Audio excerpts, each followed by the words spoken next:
నల్గొండ జిల్లా కేంద్రం నల్గొండ అసెంబ్లీ నియోజకవర్గం నుంచి ఎమ్మెల్యేగా గెలుపొంది రాష్ట్ర మంత్రివర్గంలో చోటు దక్కించుకున్న సీనియర్ నేత కోమటిరెడ్డి వెంకటరెడ్డికి సొంతగడ్డపై అపూర్వమైన స్వాగతం లభించింది.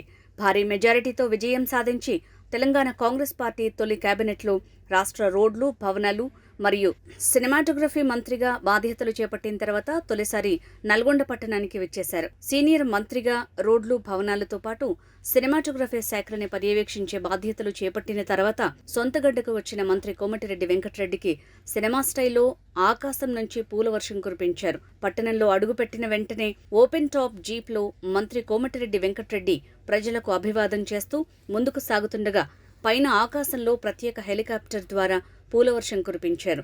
అపూర్వమైన ఘటనను తిలకించిన పిల్ల, పాపలు, పెద్దలు ప్రతి ఒక్కరూ ఆశ్చర్యపోయారు. మంత్రి వెంకటరెడ్డికి సినిమా రేంజ్ లో స్వాగతం పలుకుతున్నారంటూ ఉబ్బి తబ్బిబ్బయ్యారు. గతంలో ఎన్నడూ చూడని అరుదైన దృశ్యాలను ఫోటోలు, వీడియోలు, సెల్ఫీలు తీసుకునేందుకు యూత్ ఎగబడ్డారు.